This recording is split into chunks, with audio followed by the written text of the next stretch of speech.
Hello guys! Kumusta na po kayo? Welcome back po ulit sa Luto Pinoy sa America. And for today's video po, tayo naman po ay magluluto ng beef broccoli. Chinese style po itong ating gagawin. So ito po yung mga kakailanganin nating sangkap para po dito sa ating beef na pang marinade. Ito po yung ating beef na gagamitin. Ito po ay galing po sa ating T-bone steak, kaya malambot po yung laman nito. Tinanggal ko lang po dun sa buto. Tapos ang gagamitin ko pong pang marinade sa kanya, meron po tayo diyang cornstarch. Ito po yung ating cooking rice wine. Optional po yan kung ayaw nyo pong maglagay or kung wala po kayong mabili. Huwag nyo na pong lagyan. Tapos po ito po yung ating black ground pepper. Maglalagay tayo ng baking soda at saka yung ating soy sauce. At para naman sa ating sauce ng ating beef broccoli, meron tayo ditong tubig, oyster sauce, cornstarch at saka soy sauce. Para naman sa ating stir fry, ito yung ating broccoli. Bali, ang nabili ko pong broccoli, yung tinatawag po nila ditong baby broccoli. Ayan po siya, mahaba po siya, tas may stem siya. Kaya tinanggal ko po yung stem, masarap din po siyang isama. Hiniwa ko lang po siya ng mga 2 inches bawat isa.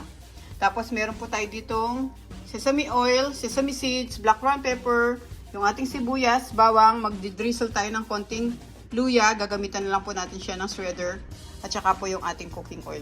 Pag-check nyo na lang po sa description below lahat po ng mga kakailangan natin sangkap. At sa mga bago dito sa aming channel, sana mag-subscribe kayo sa Luto Pinoy sa Amerika. Maraming salamat po. Umpisa na po natin ang ating pagluluto nitong ating napakasarap na beef broccoli Chinese style. Lagyan lang po natin ng seasoning tong ating beef para po mamaya pag nag-saute na tayo, malasa po siya.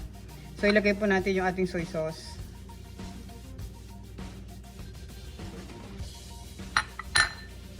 Ating black ground pepper, cooking rice wine, cornstarch, at saka yung ating baking soda. Naglalagay po tayo guys ng baking soda para ma-achieve po natin yung Chinese style broccoli beef nila o yung beef broccoli. Yung parang juicy ang dating. Okay. At nakakatulong din po yung baking soda magpa-tender ng ating meat.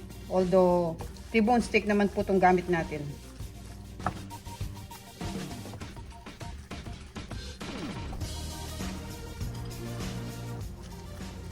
Okay, ngayon guys, ito na po yung ating beef. Set aside muna natin siya at iba-blanch muna natin yung ating broccoli.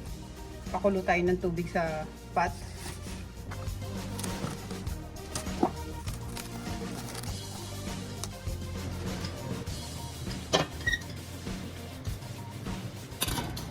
Tayin natin kumulo yung ating tubig. So habang hinihintay natin yung ating water na kumulo, i-mix na po natin yung ating sauce. Lagay natin yung soy sauce. Para mamaya pag nag-stir fry tayo, bubuhos na lang natin yung ating sauce. Cornstarch. At yung ating oyster sauce.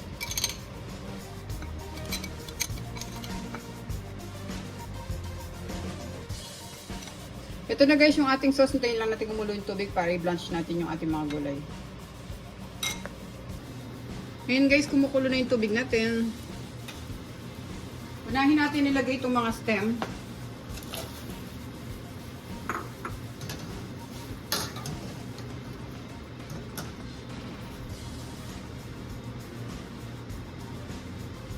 Mga 1 or 2 minutes lang pwede na yan.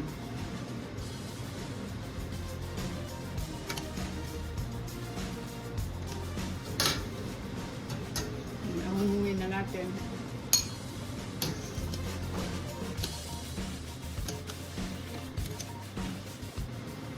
Tapos lagay natin itong broccoli.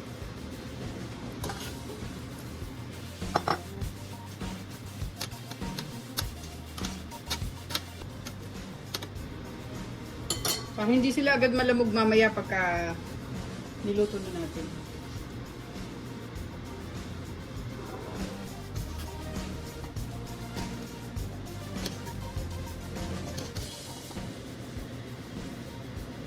Okay, pwede na tayo mag-stir fry.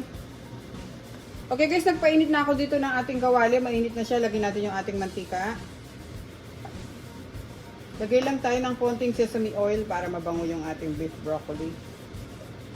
Mga 1 teaspoon. Ngayon pwede natin ilagay yung bawang.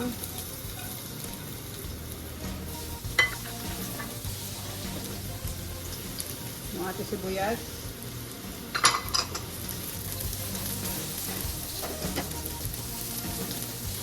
Tapos gagamitan ko lang ng shredder tong ating luya para hindi na natin siya masyado nalalasahan.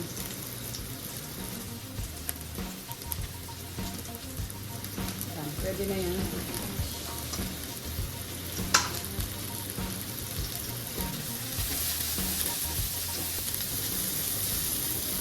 Tapos pwede na natin ilagay yung ating beef.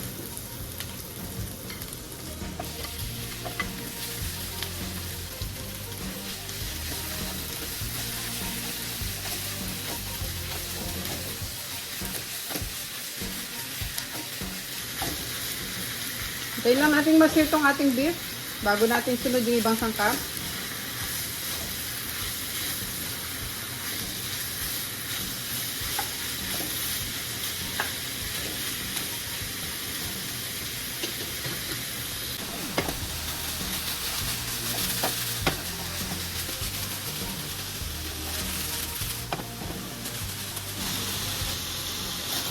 Kung napapansin nyo guys, hindi natin tinatakpan yung ating beef kasi para hindi siya magtubig at para ma-sear natin siya ng maayos. So yan, no, medyo nawawala na yung ano. Kasi talagang ang tendency nito, magtutubig talaga yung beef natin.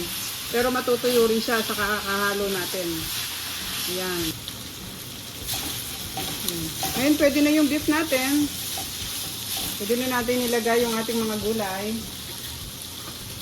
Ngayon natin yung stem.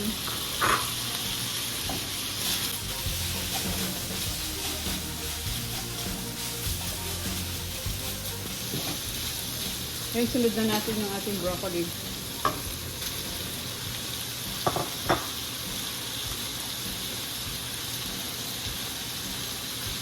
Tapos, buhos na natin yung ating sauce.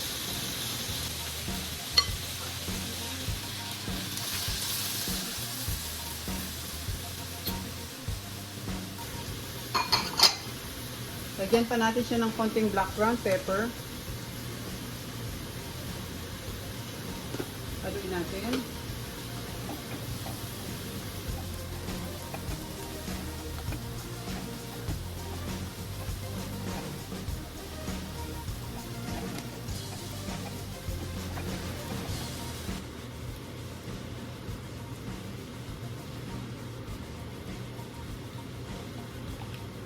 Ngayon guys, luto na itong ating beef broccoli. Pwede na natin siyang i-off at ilagay natin siya sa ating serving plate.